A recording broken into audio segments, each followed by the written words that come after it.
Once again, ladies and gentlemen, welcome to the Village of Bartlett Committee of the Whole meeting for February 4, 2024. I call this meeting to order and ask the clerk to please call the roll. Trustee Daney? Here. Gansey? Here. GUNSTEEN? Here. Hopkins? Here. LaPorte? Here. Swansky? Here. President Wallace. Here. First item on our agenda this evening is Town Hall. If anyone would like to address any items that are on the committee and like to address the board at this time, kindly step up to the podium and state your name and address for the record. Would anybody like to address the board during this Committee of the Whole meeting?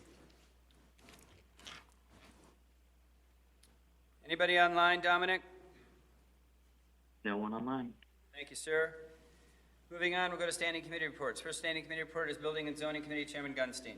Thank you, President Wallace. Tonight we have two items. The first item is item number 24-12, 1350 Munger Road. The petitioner is requesting to re-subdivide 1350 Munger Road into two lots, site plan review of both lots, and variation to reduce the parking requirements for Lot 1 in order to construct a 150,000 square foot building immediately west of the existing building.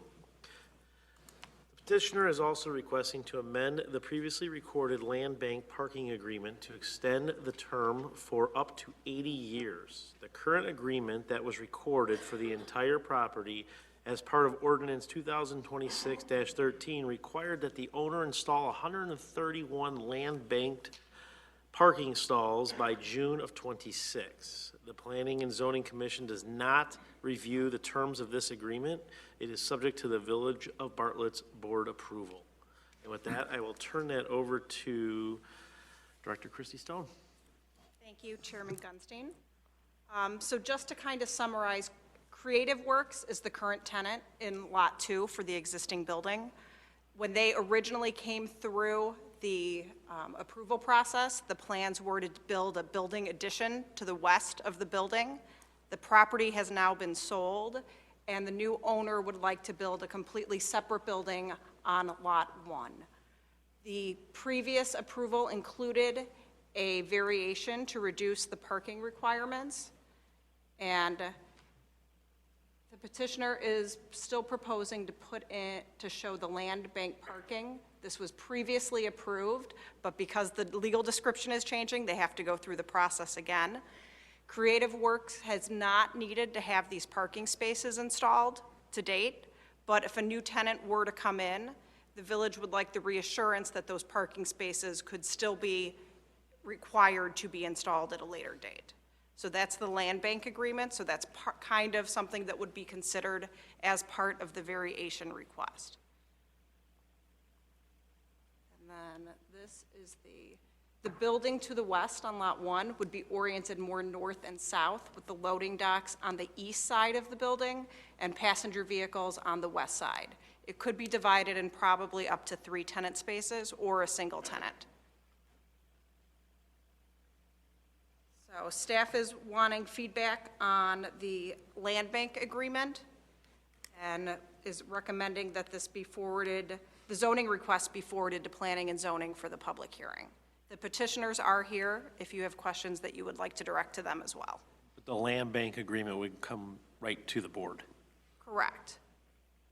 I know we've had a lot of trouble with parking over there. I know we've talked about it, but can you shine some light on that? Has it been resolved over there? Or? So that is mainly with some of the other tenants or different properties that we have. So because of that, staff was recommending that we enforce a new land bank agreement. Since this one expires next year, we wanted to make sure in the event another tenant came in, we have something that's a little bit more enforceable than what we have now. Do you support this? Yes. Any questions from the board? No. All right. We'll send this back, part of it to the Plan Commission, and the other part will come to the board. So that's all we have on that particular item. And the next one is fees for plan review, utility connections, and water division programs. As part of the village's strategic plan, goal of maintaining checks and balances to ensure financial stewardship, Staff has started evaluating the current fee structures in the building code, chapter 9 of the municipal code, and the costs of programs run by the Public Works Water Division. Staff is proposing the modifications to the plan review fees in conjunction with the building permit utility connection fees for new construction and establishing water division fees for the cross-connection program and water shutoff process. With that, I'll turn that over to Tyler and Christie. Thank you, Chairman Gunstein. Staff has been looking at some of our plan review fees. They have not been updated in over 15 years. So we noticed that now that we have OpenGov, our online permitting software, we're able to track how many reviews we're doing for the different projects. And according to the way our code is written, we only charge electrical plan reviews and plumbing plan reviews on very specific permits. It does not include every plumbing review that we do, every electrical review. And our building plan reviews are only charged for new construction. We do not charge those fees for a building addition and some of the alterations where we are looking at very structural details. Because of that, staff is recommending that we update the plan review fees. We have a new chart. It's based on size, the square footage, and breaking it down by residential and commercial. We are also requesting that we add engineering review fees for non-residential new construction building permits that are not part of a site development permit. So, for example, some of the properties in Brewster Creek, when they come in for their site plan, this is way after we've reviewed the engineering for Brewster Creek. However, we're not collecting the fees to cover our costs for engineering review. So we would like to be able to be collecting those fees for those projects as well, because we are trying to cover our costs. Are these fees, are these are fairly small increases. Are they sufficient, do you think? I would say they are sufficient. We don't want to make building permits too expensive that it deters people from going through the building permit process. So we looked at what we charge for building permits overall, and we think that just this minimal increase we do think is sufficient. For the engineering fees, we do think that this is sufficient as well. This is what we charge for, like the promenade. We're collecting those fees because they're part of a subdivision, so we're collecting those fees now. They wouldn't be double charged, those engineering review fees. They are in line with what other communities are charging. We did do a survey with Northwest Municipal Conference, as well as DuPage mayors and managers. Is there some type of safeguard you can put into this that you don't wait 15 years to raise the fees again? So maybe review it annually or put in a 1% increase, kind of like your 401K, put a couple % increase every year? So my goal was to review these every 5 years. That way we have a few years of data, we can see how much we're collecting, and as the different types of development we have in the village, we can keep track of that. So for the engineering fees, are we taking a deposit for engineering and drawing off of that deposit almost as if it's a retainer for new developers? Currently? Currently. No. Does this propose that?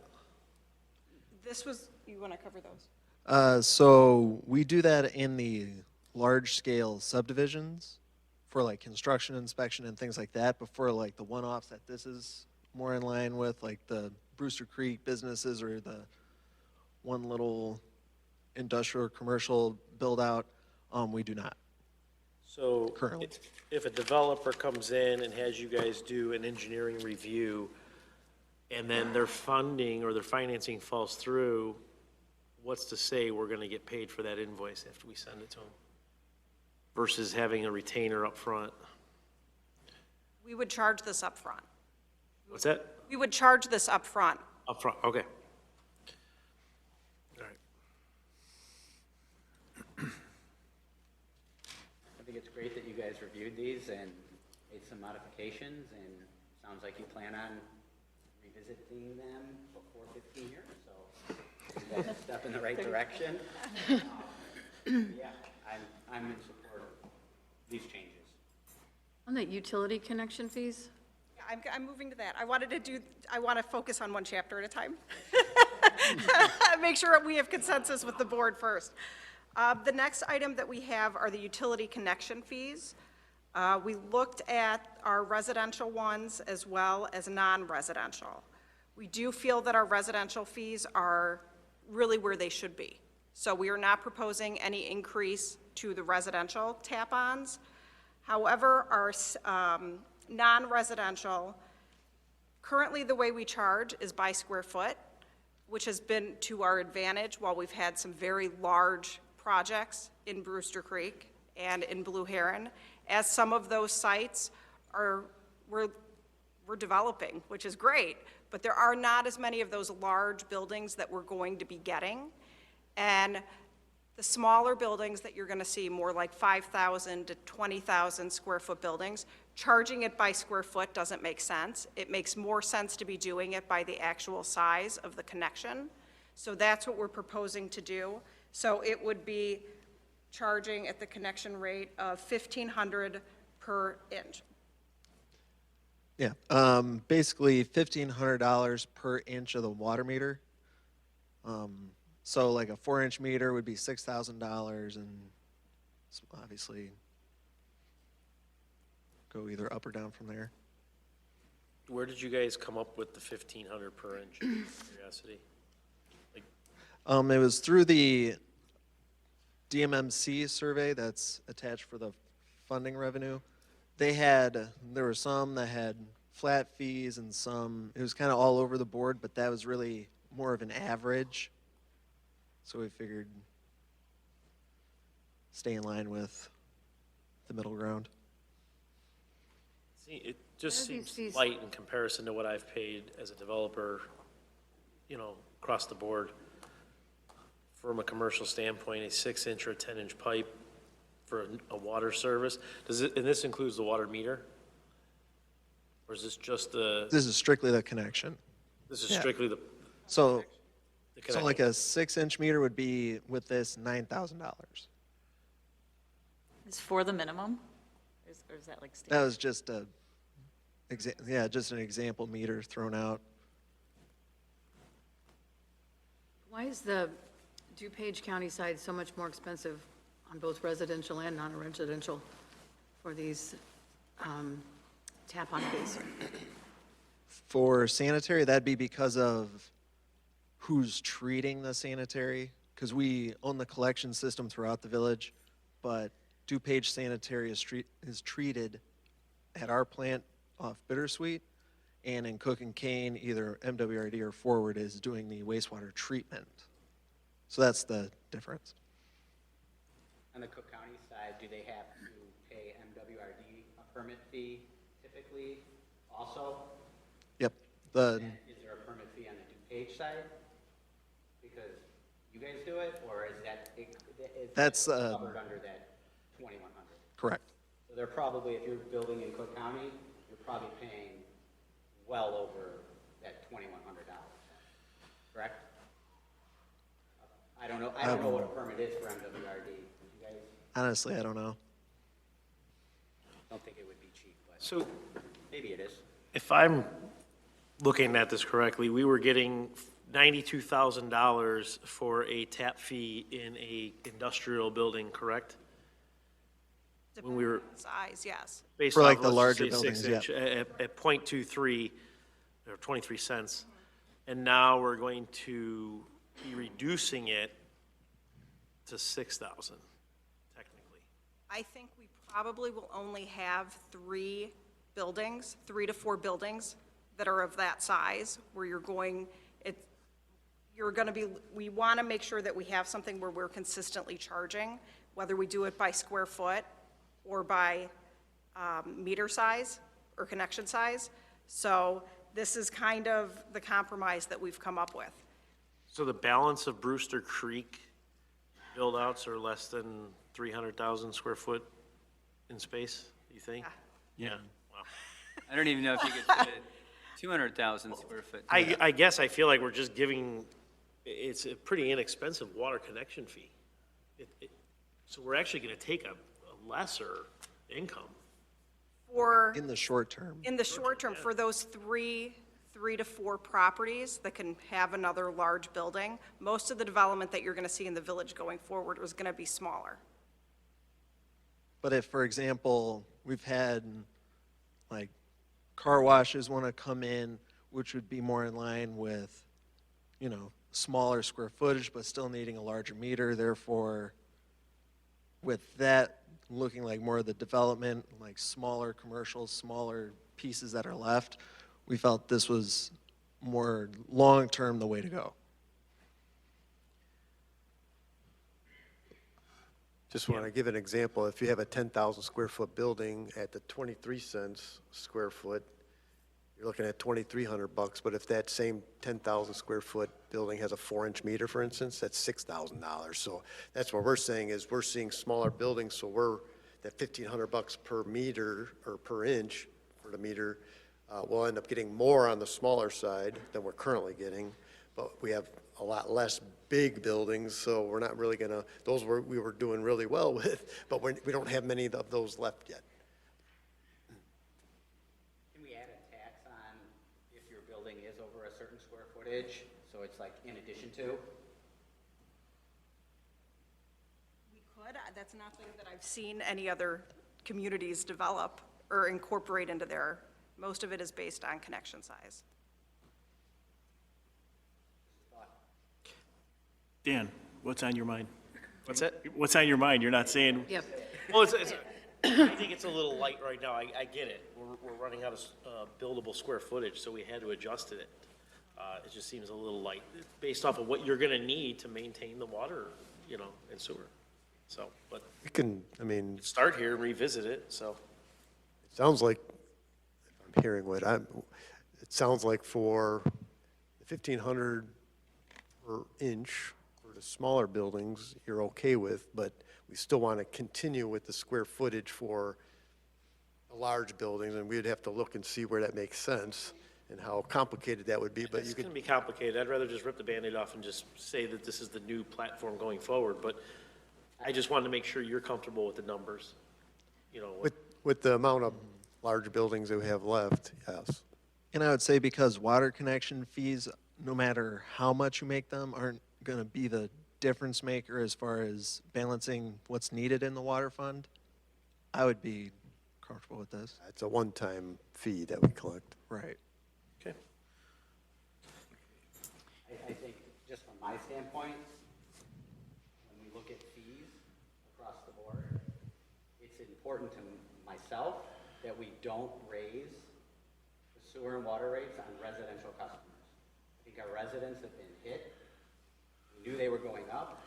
Now we're having more water main breaks, so you presented before us that we need to work on our infrastructure, so we're gonna need funding.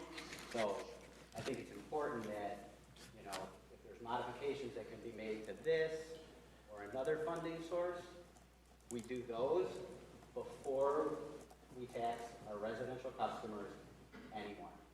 Because as Trustee Gunstein mentioned, these fees are very generous still after the modification compared to some other municipalities out there.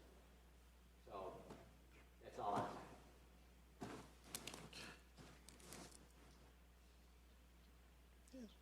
I'm saying. So moving on to the water division fees, and so plan review fees haven't been reviewed in 15 years. These are either they never have or it's been over 30. So our water turn-on fee, which is the fee we charge when there's non-bill payment and they get multiple notices, they get the shut-off notice.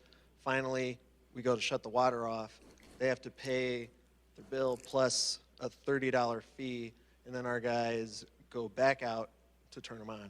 So really, these ones aren't necessarily, just to be honest, they're not revenue generators. It's really more to cover our current costs because at the rate we do them now, we're not covering ourselves. And when it's something for non-bill payment, or some tend to play the game where they know they have a little bit more time because of the notices that we're required to send out. So this would help cover that administrative cost, and our maintenance guys out there, instead of performing work that they should be doing, performing these shutoffs for non-payment. So that's why our proposed, based off surveys we've done, is increasing that shutoff fee or water reinstatement fee to $100, and then including a shutoff notice fee of $15.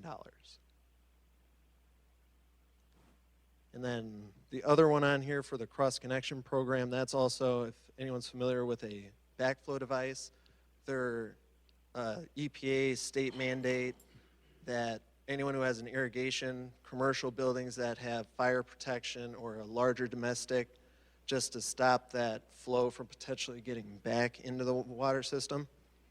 And right now, we're not collecting anything off that, but it does take a lot of staff time to manage these programs, and since they are voluntary, our recommendation would be a $5 a month fee onto those accounts, and right now there's about 1,700 of them. So again, this wouldn't be a revenue generator, but it would help cover our costs that we're spending doing this instead of maintenance on the system.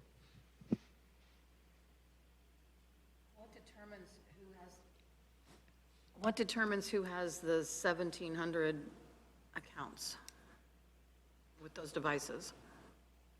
It really depends on, like, irrigation systems, for example. As far as the residential side, that's a big one because you need one to prevent the flow from going back into the system.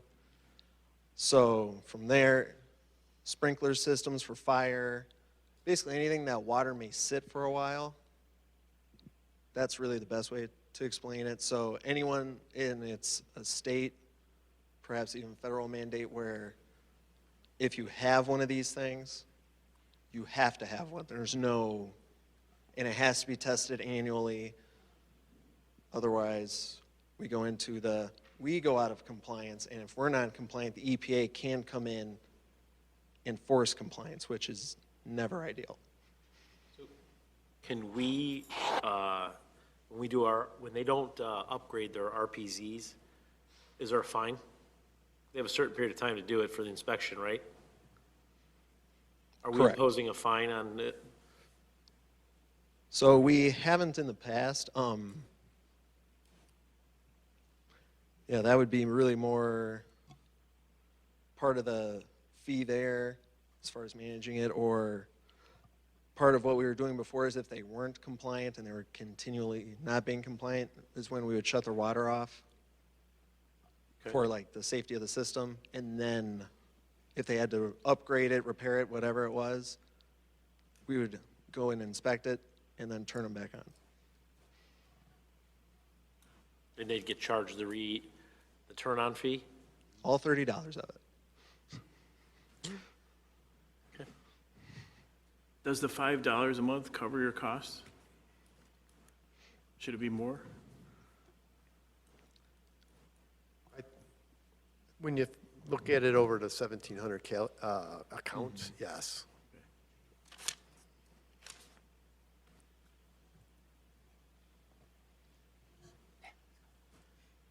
Oh, is that all you got? Yep, unless All right, there's any more that's questions, it. that's all I got. That's all I have tonight. So you guys got what you need?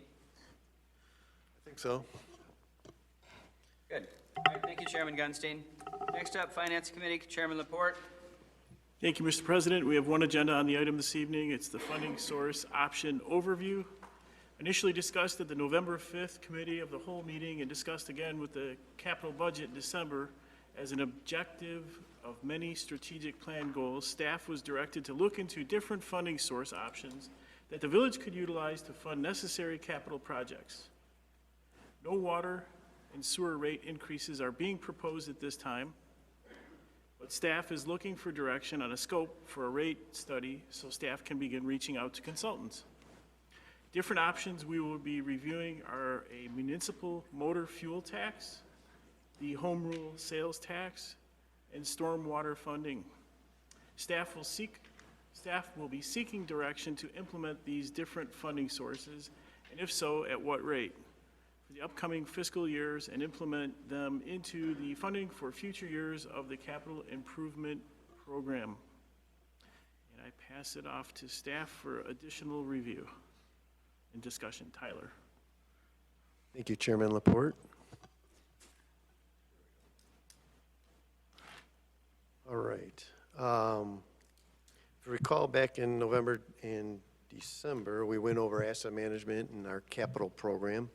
Dan, can you go a little closer to the microphone? man? Yep. Back in November and December, we talked about asset management and our capital program. What we ended up doing is approving year one of the 5-year capital program with, we showed you that at the current funding levels at the various items in the capital program, that in the 5-year program, we would end up running out of funds. So we said we would come back for years 2 through 5, and here we are to kind of look at the survey that was shared from the DuPage mayors and managers and kind of go through some of that. In those discussions, we talked about level of service, and obviously our goal is to try to maintain a level of service where we avoid outages, potholes, that type of thing. So we need to reinvest into our infrastructure to try to avoid that. When we got into the water and sewer discussion back then, we talked about let's do a rate study. So we will not be doing a rate increase coming fiscal year 25-26, but we wanted to talk about the water rate study to just get the focus on the rate study to make sure we're getting the right, we're looking at the right thing. And the more we can narrow the scope, the less costs we have for a consultant to come in and do that for us. So just wanted to kind of go through a couple points with you on that. So a cost of service study is something where you can look at water and sewer. What they do is they look at all the infrastructure involved with each of those utilities. So you're looking at the pipes in the ground, the pumps in the ground, the treatment facilities, all those facilities. And they put a value to that along with your operation and maintenance. So they'll look at a value of your infrastructure, the age of it, the condition of it, and put together what the O&M costs are in a capital program to sustain a asset accordingly. I don't know if that's what we actually want here. On the water side, I don't know if that is actually what we need.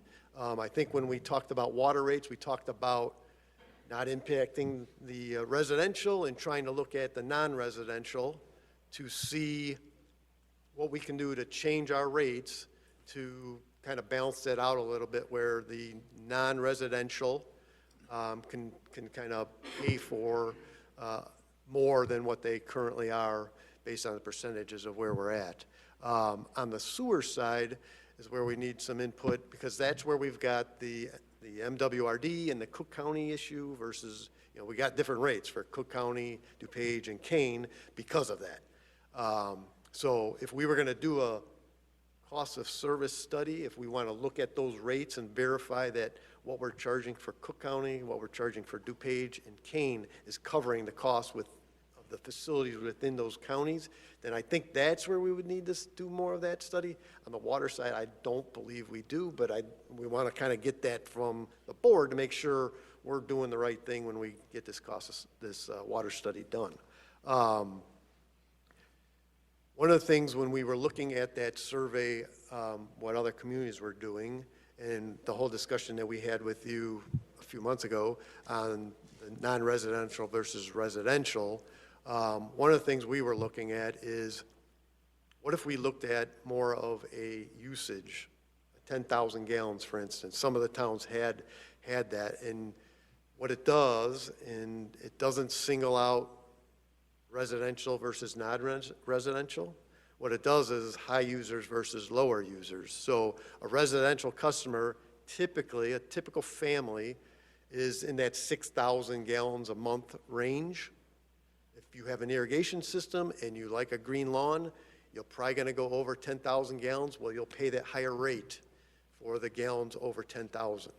But what it does is for a small commercial facility, a restaurant or something like that, that doesn't use a lot of water, they don't pay that higher rate because they're under the 10,000 gallons. So we wanted to throw that out and see if that was something you wanted to consider, or do you want to strictly look at residential versus non-residential? And I'm open for, How many gallons does a typical restaurant in Bartlett use? when we looked at our top users, very few of the restaurants were up there, Up there, you mean over 10? over 10. So very few were over 10,000. So, and even smaller commercial facilities, you know, they're not using a lot of water, so they wouldn't see that higher rate. My main But the concern, large users are gonna pay that higher rate. So, you know, it kind of is that use, if you use it, you pay for it type thing. in my opinion, I like the idea. I think the idea is a great idea because it actually is, it's manageable by the user. But the thing I would never want to do because of how hard it is to maintain restaurants and small mom and pop shops is have them hit that number and really exceed the cost a lot. Right, but the way it would work would be their first 10,000 gallons would still be at that lower rate. It's just if they go over, and I'd have to look more research on who those are and how high over 10,000, but they might be at 12,000. So then they would pay, for the first 10,000 gallons, they would pay that lower rate. Kind of like your taxes. Similar, I mean, that's the that- way we were looking at. Does that generate enough money to cover? Well, that's all the things that we would be looking at with this Say, study. They would run. May not be that many users where the money you make off of it may not justify. We have not gone in, but that's one of the things that, if you're interested in it, we would have the consultants and us would dive into, and maybe 10,000 isn't the right number. Maybe it's higher, maybe it's lower, to kind of serve where those restaurants and the small shops are. But that's the idea behind I personally would be interested in that. I think that's a great idea. I don't know about the rest of the board. Yeah, could we also maybe break that out too as far as the industrial area and what they're using versus just the local restaurants in town? Oh, yeah. Well, I mean, if, we have some very high, we have our highest users are out there. And then we've got, if it's a warehouse, they're probably in that 10,000 or less. It depends on how many employees they have there. But my guess is they're probably less than. But we do have some of the industries that are millions of gallons a month, so they're gonna pay the premium on it. What's the cost of a study like this? If we were to do full sewer and water, cost of level of service type thing, we're probably in that $150,000 to $200,000 range. But that's why I'm saying, if we can narrow that scope down, it's less that they have to look at, which reduces our fee. So that's the goal here, is to try to just pinpoint exactly what do you guys want us to look at, and then we can have the consultant, we'll be bringing that contract back to you, but we would focus them on those areas. What's the time frame of a study like this, once it gets approved? The goal is to have it approved this spring for them to start, and then to have it done next fall, winter, so that we can incorporate whatever the structure is into our capital and budget for fiscal year 26, 27. In the study that you speak of, we haven't done one in, like, forever. Other than internal 30 years. staff reviews, reviewing of, I think the last one was 94 from Pavia Marting, and then Finance and Public Works looking at that and then just comparing what we added to the system, and that's really about what we've never, or haven't done a full depth study since the 90s. Could we start with the non-residential first and see like what those numbers would look like? Or you have to take a look at both? I mean, we can do both. We can have the consultant look at the resident, the initial discussion we had was residential versus non-residential, and this tiered 10,000 gallon higher or lower type thing. We could have them look at both. I don't know the effort behind looking at both. But I just was, if we can knock one option off, then we would. If we don't, if we want to look at both, then we can look at both. It's really up to you. I think it's important to find out what's going on, and by you bringing it to us, I think it's important if we're talking about raising fees and other aspects. I think this is information I think we really need to have to make a competent decision. When you first started this conversation, did I hear you correctly, and maybe I didn't? Did you say that you didn't recommend, you recommended water, but not necessarily, you didn't feel that we needed to do this for sewer? Is that- Or the other way around? The other way around. The full level of service where they look into what's in, because of the county issue, Cook versus DuPage versus Kane, I think we would need to do more of a study for the sewer side so they can reassess what we currently charge at the various county rates in sewer. Water is the same rate across the board right now. So that's where I was saying, I don't know that we necessarily need to look at all the water mains and we just built the pump stations and all that stuff and then reassess that because it's across the whole, unless we were going to talk about changing rates for counties, which I don't recommend.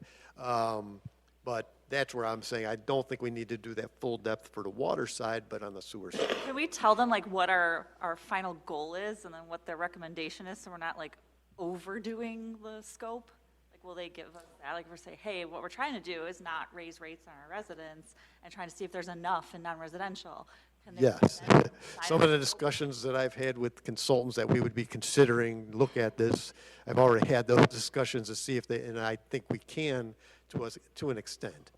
But again, the concern they even have raised is we're very heavy residential, so it impacts the non-residential, so we just have to keep that in mind. Yeah, I think the number's probably, if I do my math correctly, about 100 million residential and maybe 9 million, 10 million out in the commercial. So, It was like a 80-20, somewhere in that range, yeah, I believe. it's really, I mean, not realistic to expect to have all the burden on commercial. Not realistic. Right, and that's where we were thinking that tiered 10,000 at resident. I think someone mentioned it, that you have the choice of whether you want a green grass or not, and if you want to conserve and stay in that lower rate, you can do that. Yeah. Take a shower or not, flush the toilet or not. I mean, there's a lot of choices you can make at home. It's yellow, let it mellow. Yeah, I mean, Top off your swimming pool? yeah. Some of the other, so I'm hearing that we do want to do the full county look or sewer, make sure we have those assessed. Separate rate for operating capital, that was brought up. I think it was more on the utility bill, having a line for operation and a line for capital. Do we want to pursue that? I think in the long run, we have the numbers for what operations is, we have the numbers for what capital is. It's whether it gets put on a utility bill. I don't know how much water study, how much consultants, is more of on our end, what we would need to do with Munis or something like that to make sure that that is something we can do. Is that something we want to pursue? I think it's a good idea to give our residents, if they look at their bill and they're like, why are my rates going up? Well, this is what we did.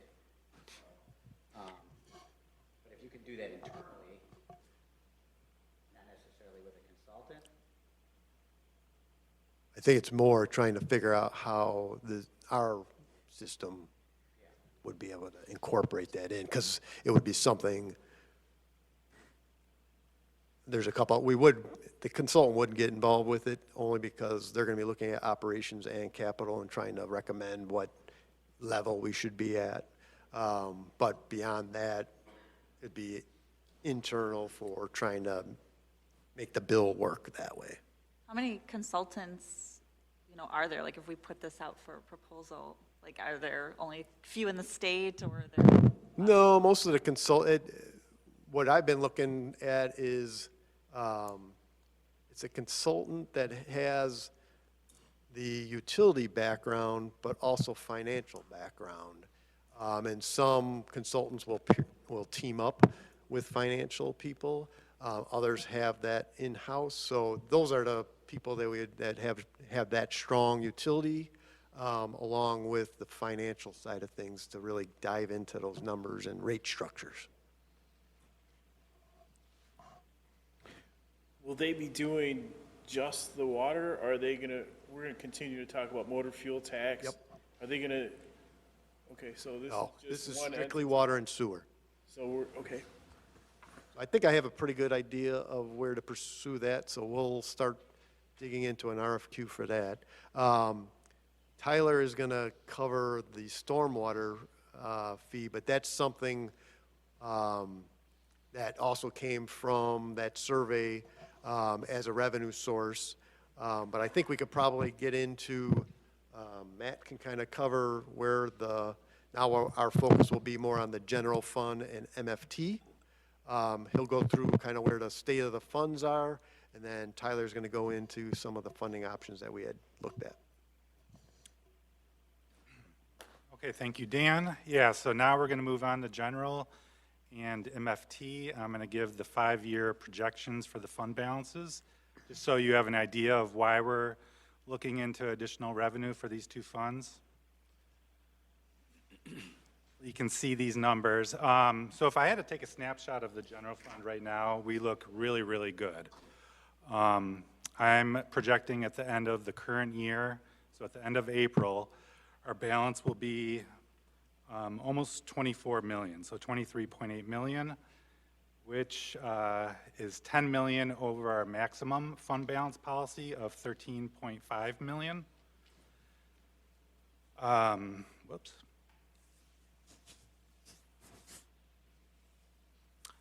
When we get into next year, so next year is when we really kind of start to go downhill with our balance. So at the end of fiscal year 26, I'm estimating that our fund balance will be down about 4.5 million. And again, this is based off of the capital budget numbers that are coming out of the general fund. So for 25-26, that was 740,000 for the Route 59 underpass bike path, 503,000 for the downtown sidewalk renovation, 420,000 for metro landscaping and sidewalk improvements, 1.6 million for town center improvements, and 655,000 for stormwater improvements. So again, at the end of fiscal year 26, I'm estimating we'll be at 19 million, which is still 4.5 million over the maximum balance. So we're still doing good. Fiscal year 27, I'm estimating we're going to be down another 7 million. So this will bring the balance down to about 12 million. So this is where we're going to be within our range, but now we're below the maximum, and we're just over the minimum by 843,000. So on this year, we have a little over 5 million coming out of capital improvements. So for just a reminder, that was 4.7 million for the Country Creek stream bank stabilization, and 1.6 million for various bike path projects, the 59 underpass, Bartlett Trail, and the Naperville Road crossing. Fiscal year 27-28, we're going to be down another 5.5 million. That brings the balance to 6.6 million. So now we're under our minimum balance fund balance policy. So that's under the minimum by 4.7 million. Again, the capital improvements for this year are mainly 4.8 million for the Country Creek stream bank stabilization. And then for fiscal year 28-29, again, we're going to be down another 2.5 million. That brings our estimated fund balance to just over 4 million. So at this point, we're almost 7.5 million below the minimum balance. And the capital projects for this year, mainly were 1.2 million for the Newport Boulevard culvert replacement project. So that's the general fund. And here's just a little chart again, just to show you the dark blue is our estimated fund balance. So you can just see the steep decline over the next 5 years. So what did we do to get to 24 million? That we're 10 million over or 9 million over? So a lot of it was COVID funds. Okay. It was almost- Historically, prior to that, where were we? You know, we're looking at 24, 25. What's been the average the past, prior to COVID? It's always been over the minimum and most of the time over the maximum in the last 10 years. Yeah, it's been over the maximum. I Then think don't we sales just- tax has been going up. Don't we just work backwards then? And What's figure- that? Don't we just work backwards and figure out where we want to be and then look at the numbers and how we get there? How do we just stay at 22 million every year? Our operating costs keep going up. I mean, it's the capital. It's the capital that, we haven't had this much money coming out of the general fund in the past. So that's the killer here. I think what you're trying to say, Matt, is just that there's some projects coming up that aren't usual, especially that Country Creek situation that's just dire. Yeah, that's almost 8 million. Yeah, it's almost $8 million. So there's some things that we never really had on the radar before, but you're planning ahead. This isn't considering any increase in any other funds, any other suggested increases in other taxes or other funds. So this is Correct. just if we maintain all the income that we have coming in Yep. the next 4 years, this is what it will look like without increasing anything. Yeah. And This is for if- status quo. If we, if other income sources stay the same, which they won't, because we're going to have 190 more properties built. So, I mean, this is just an estimate based on, hey, if this is a flat line, it's going to go down. Correct. Just a warning shot to the board. Correct. Shot over the bow. Yes.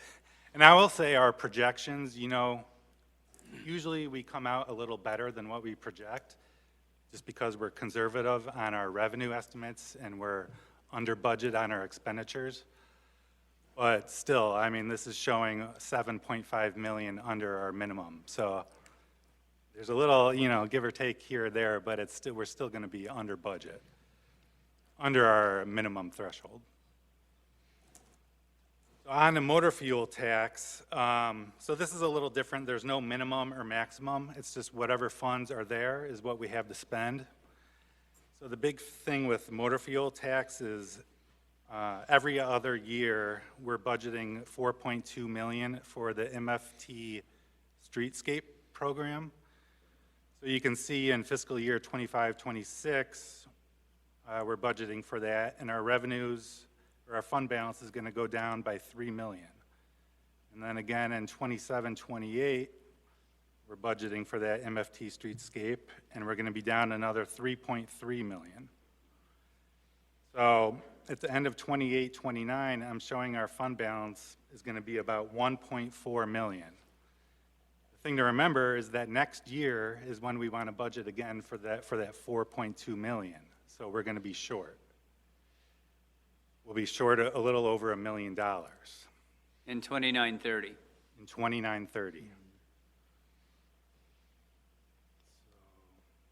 And again, here's a chart just again showing the green is our ending balance. So you can see in the years where we're budgeting for that MFT Streetscape, we're really going down. And then I don't know if Tyler wants to get into the additional funding sources here. So yeah, after that, good news. So ways, when we talked about the asset management, the capital projects, a lot of the things, we came back with is we need to find other funding sources. We were directed to look, so some of the ones we focused on from that DuPage Mayors and Managers survey are ones that other communities have implemented, and it's ones that don't put the full burden of the revenue source onto strictly the residents. That's why we're looking at focusing on the home rule sales tax and the municipal motor fuel. This won't completely get us back to 22 million, but it's going to help us stay closer to that fund balance. So that's why we're recommending. Currently, we're at a 1% home rule sales tax. We're looking at trying to get another 0.5% increase, which would give us about 1.75 million additional per year. And then our thought was this addition would help fund the road program, which I'll get into in the next slide. Wait, go back. So, explain how this tax takes place. Is this when you go to the grocery store, you pay an additional tax, or is this on your tax bill? Where's this implemented? I'm not familiar with it. It's strictly sales tax. So anywhere a sales tax is implemented, this is the home rule. So this is general merchandise. So this does not include grocery or medical. Yeah. And what are we currently generating? We're at about estimating 3.5 million. That's what we make right now? Correct. That's where we're budgeting for next year, correct? On our home rule portion. So when people are driving through our town and they go to Home Depot and they pick up a 2x4 and they They're go on paying to it. West Chicago, they're being taxed on it. Correct. So our current revenue, so what's the yellow? You want to propose an additional? Additional half. Yeah. Okay, all right. Yeah, we want to propose an additional 0.5% on top of the 1% we do currently. All right, and so what are other neighborhoods doing? What's Schaumburg doing? Isn't it like 10%? Not I quite know they've that got high. Woodfield Mall, but my point is if we're gonna go 1.5, let's go 1.75, and let's just cover our nut right away. It's just Bartlett. I mean, we're offering a safe place for people to live. We're offering decent taxes. I mean, you know, we haven't raised our taxes in how many years? We're lowering them. I don't think we'd be against that. I think the only, Cook County's sales tax is at 10%. I don't know if you want to Yeah, I get understand. that much higher. It does impact the residents. I mean, the vast majority of our residents do shop in our community, so it will hit them. Go ahead, let's hear other recommendations. I agree with Joe, though. So we can, look at going at 1.75% instead of 1.5. So that would then in turn, instead of 1.75, we'd be at estimated an additional 2.625. We could always repeal that, we could always lower that, we could always look at that annually and see where our taxpayers are, and if they're upset with it, then, but, Joe, I think when we put together this proposal, we didn't look at it as a one tax thing, but more as a combination. So we didn't slam one sector really hard.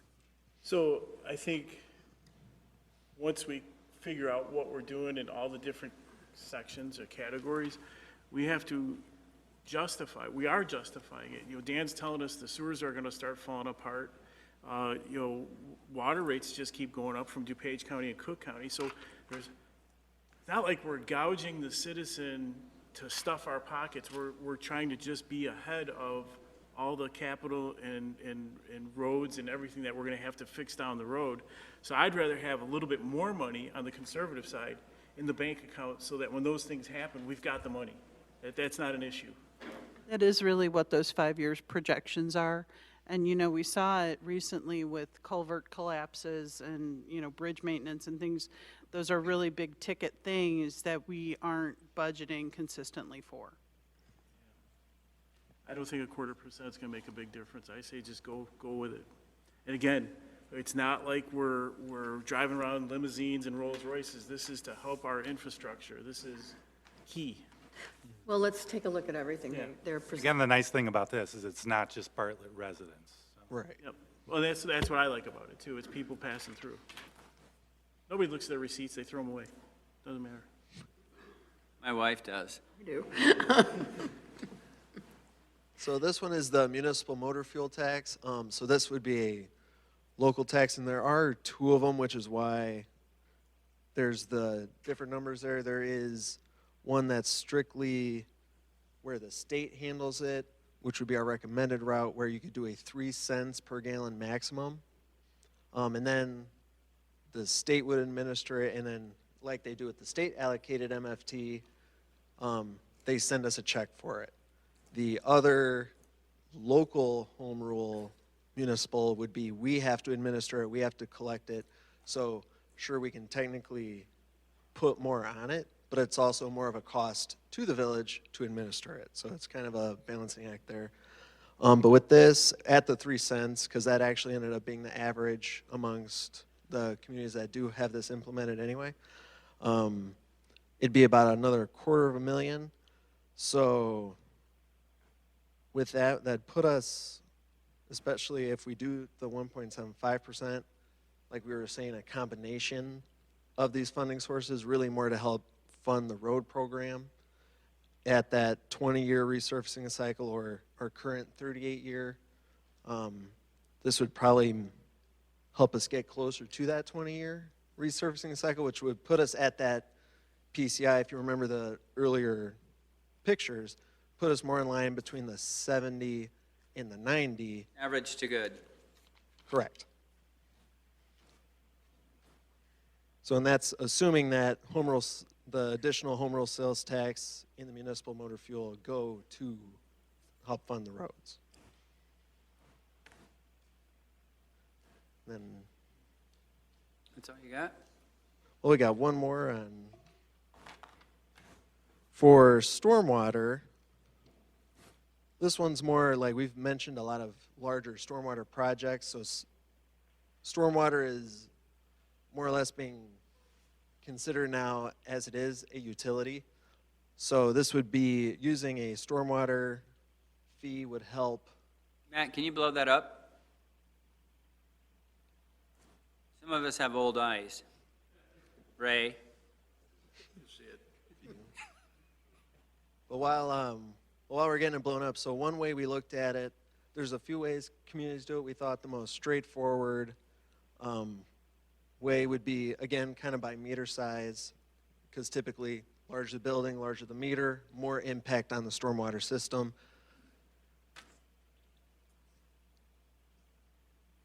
And so one community that does it this way is Elk Grove Village. So what we did was on the left, show what Elk Grove Village charges currently with how many accounts we have in that meter size.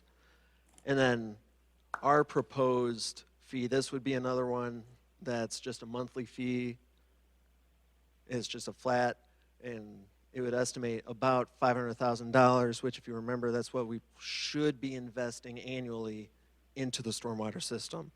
So this would help cover those culvert replacements, our backyard drainage program.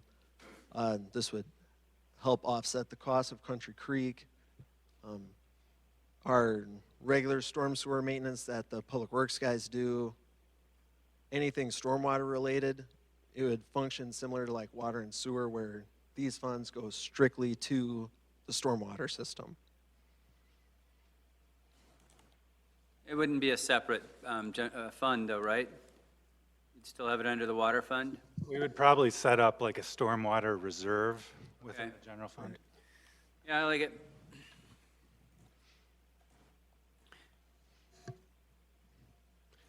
And then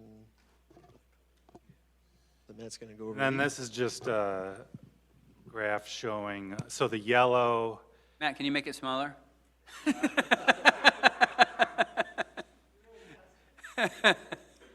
If Christy was over there, she'd have it done already. Come on. Yeah. so the yellow is our general fund balance without any additional revenue. The red is, was with an additional 0.5 home rule sales tax. So you can see by 28, 29, we would collect almost $6 million from the additional home rule sales tax. And that would bring us close to our minimum balance. So again, that might be why going to 0.75 might be a good idea. And then here's our MFT. So we added a 6th year in here. Just, it's kind of hard to read this, but so in that 6th year, without that additional municipal motor fuel tax, we'd be at a negative $1,059,000. With the additional municipal motor fuel tax, that'd bring it to almost zero, it'd be negative 6,000. So again, that might be where we have to dip into the general fund to complete these streets projects. Your projections take into consideration the grocery tax that's being eliminated? I did not, no. So that'd be about 250,000 per year. And then one other thing so if we do want to implement both of these, so if we wanted to start July 1st, the ordinance would have to be postmarked by April 1st.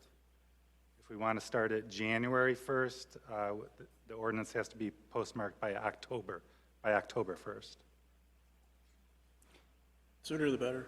Yeah. I think we have to put what we need first. If all these capital expenses are gonna be taking place over the next 5 years, we need to be solid. I don't wanna have to dip into anything 5 years from now because we didn't plan now. And I'm a taxpayer, I don't like paying taxes, but you know what? It's part of the infrastructure. We can't be like the federal government. We have to take care of this is our home, this is where we live. We need to take care of where we live. And if it's a difference of 1/4%, let's just do it, in my opinion. I'm not paying for a roof 5 years from now. I want to pay for it over the next 5 years. And we can justify that to any of the taxpayers. We can let them know, this is where we're at. They should be at the meeting tonight, or back in November, we're saying all our pipes are gonna be breaking, they're getting old. It's that time of the year. It's that time of their life cycle. So we're just doing our due diligence. Nobody wants to do it, but somebody's gotta pay for it. But I think you said the consultant will take a little bit of time. The consultant will not be looking at None of this this. stuff that None of this stuff. What I wanted to remind everybody, when we were talking and looking at all these graphs, the capital program that we were talking about, that Matt was talking about, was the minimum capital that we have been doing. We had the whole discussion on asset management, and what we have been doing is not where we really need to be. So this is, in my mind, a minimum of what we need to do. There's still more work to be done, and that's why we're looking at other funding opportunities that are out there. But in order to get that PCI of 75, we need to spend say 4.6 million. We get 1.8 from MFT. If we do the gas tax, that gets you to 2 million. So you're still 2.6 short. We do the capital, or the sales tax we were just talking about, that was 1.625. 1.75. If we do the higher one, it goes. So I mean, that's what I'm saying, is we're still short of getting to that 20-year pavement cycle, which is kind of the sweet spot of where you want to be to avoid the potholes and all that stuff. So this isn't the end and solving everything. We didn't think we could do it all in one. Well, it's a very, very significant step Very in the right significant direction. step, for sure. And, what we've been doing is playing catch-up. When everything is an emergency repair, to Joe's point, when your roof gets a hole in it, it's way more expensive to fix. And I would just add that I do a lot of traveling on the south side of Chicago, and there are some villages down there, you don't even want to drive down their municipal roads. Dalton? You do not. I don't mention any names, Dan. But it's a situation where we really have to understand that, for one, we've got to put a lot of trust in you folks and the staff, that you're being as efficient as you can to get these improvements done, and everything is efficient and done properly. But then it's a matter of, do we really want to keep having these discussions over and over and over again? Or do we want to follow staff and say, we've got a 20-year plan here, this is what we need to follow it. And if we get this, we will follow this plan, and we won't be back here again trying to figure this out. That's the most important part for me. And then the other side of the coin is, as a group, we all have to watch our expenses. And if we can get grant money, let's keep shooting for that stuff. But, again, we're going to be coming up on approving new police cars and new fire trucks and new dump trucks and all that. So it's got to be a balance of all that stuff. We need to, if we're going to raise taxes, we have to show the taxpayers that we're trying to tighten our belt too. So it's a two-headed. Yeah. No, none of this, accounts for any grant money, and I think there's a grant application I send to Tyler every other day saying, can we get some money for this? Can we get some money for this? On Tyler. So, yeah, when the grant money's available and reliable, we certainly will chip away at that. Well, if the state would give us our share. There were some slides Yeah. up here that I didn't see in my packet, the motor fuel tax projections and the fund graft and the home rule sales tax projections. Could we get those, please? The PowerPoint, yeah, we could send that out. Thank you. Yeah, I wouldn't mind having a copy of the ones that you just went through, because that was really, really informative. It was, Good job, but- Matt. Can I ask a real quick question for a brief? How do you guys collect the storm fee, the stormwater fee? How is that collected? Is that in the water bill? Yeah. That would be the point, that'd be the place to put it, yep. Okay, so like a 3/4 for a house would be $5 a month, a 1-inch would be 10, or is this strictly commercial? It's all This resident- would be everybody. Everybody, okay. What was in the memo was a little bit different than what we presented on the PowerPoints. You'll see, we actually looked at, 500,000 is the number we're trying to get to, so we actually changed it to, if you go back to that slide, 2.75 for the 3/4 inch to 1.5 inch, and then the others went from there, and there it is. Okay, so you lowered. We lowered the Lowered it one- from $3 to Yeah. 2.75. We made some adjustments that got us like right at the $500,000 range. That feels like the right number to be able to keep up with the projects we have out there and the infrastructure that we have out there for storm. That would be a separate line item on the water bill. Right. Okay. Is there any residential customers with an 1.5-inch water service? Some of the newer houses do have 1.5 inch. Especially if they have irrigation, usually they need a bigger service. Most are less, are 1 inch or smaller. That's why the vast majority is in that 3/4 to 1 inch, because we're, again, 80% residential. Most of those have a 3/4 or a 1, so that's the bulk. Well, if there's no other questions, we'll have these guys work on it and talk about it in a couple weeks. You guys got what you need? I think that was really informative, well done. Yes, sir. We asked you to look for additional funding sources, and you gave us lots of options, so, thank you. I'll entertain a motion to adjourn. Second. Moved by trustee Daney, seconded by trustee LaPorte. Will the clerk please call the roll? Trustee Daney? Gansey? Yes. Gunstein? Hopkins?